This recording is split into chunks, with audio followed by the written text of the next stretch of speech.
Le 19 octobre dernier, des élections générales ont eu lieu au Canada qui ont mis fin au gouvernement conservateur de Stephen Harper, Premier ministre depuis 2006, c'est-à-dire qui a exercé le pouvoir pendant près de 10 ans, et qui a été battu par les libéraux qui remportent, formation de centre-gauche, qui remportent une majorité absolue, 184 sièges, alors que la majorité est à 170 sièges, puisqu'il y a 338 sièges à l'Assemblée nationale canadienne.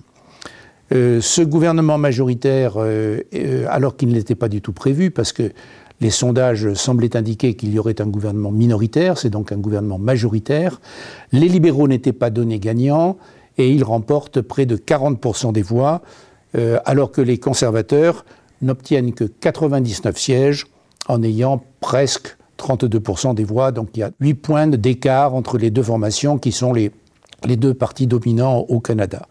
Dans un système de bipartisme où en réalité il y a aussi un troisième parti qui est le NPD, le nouveau parti démocratique, qui est en réalité une formation social-démocrate et qui obtient 44 sièges. Puis le Bloc québécois, qui est une formation qui n'est représentée qu'au Québec, qui envoie 10 sièges au Parlement, et une candidate des Verts qui obtient 1 siège. Il faut noter qu'il y a une très forte participation électorale. Il y avait très longtemps que les Canadiens n'avaient pas exercé leur droit de vote. Plus de 69% des électeurs se sont exprimés. Le suspense jusqu'au bout, les sondages ne donnaient pas les libéraux gagnants. Donc la surprise a été que dans la dernière semaine, les libéraux ont remonté, la course. Le NPD était donné gagnant au tout début. Et puis le vote, le soutien électoral au NPD s'était frité parce que le Premier ministre conservateur canadien avait annoncé que s'il était élu, il adopterait une loi interdisant le port du niqab dans les institutions publiques. Et le chef du NPD, Thomas Mulcair, a indiqué qu'il adopterait une position de tolérance vis-à-vis du port du niqab, ce qui lui a valu le désamour ou la défaveur des Québécois très sensibles à ce problème.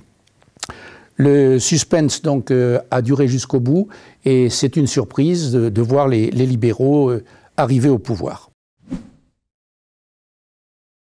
Le nouveau Premier ministre libéral, Justin Trudeau, va évidemment former son gouvernement.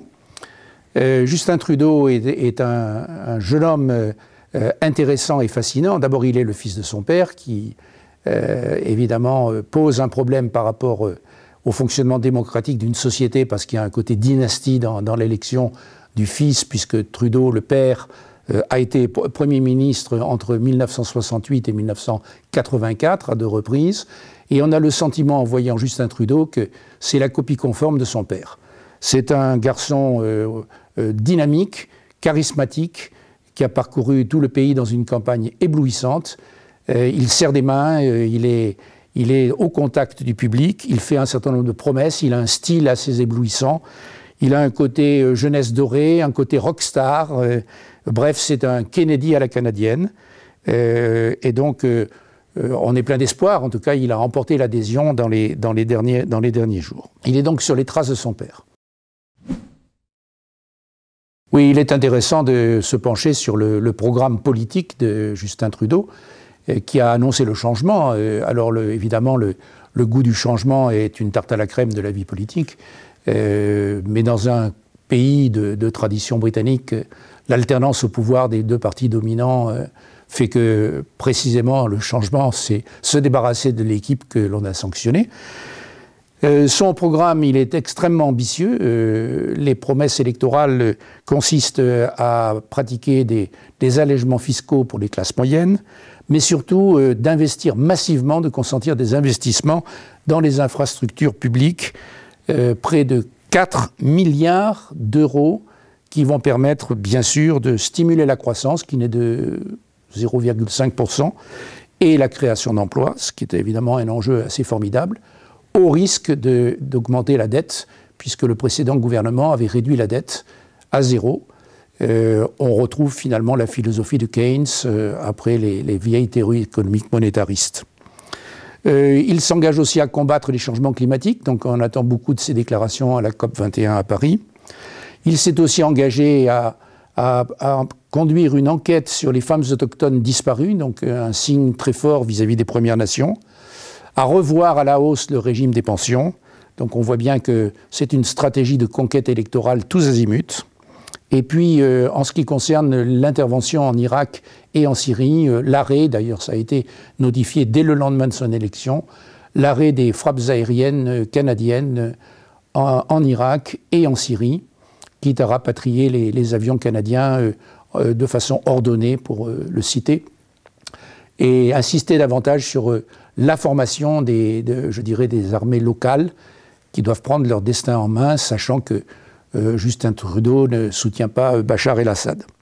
Et revenant sur une vieille tradition politique du Parti libéral, l'image stéréotypée, mais réelle aussi, du Canada qui a fait sa fortune avec le prix Nobel de la paix Lester Pearson pendant l'affaire de Suez, c'est-à-dire l'image d'un pays médiateur et pacifique. Alors les promesses seront-elles tenues?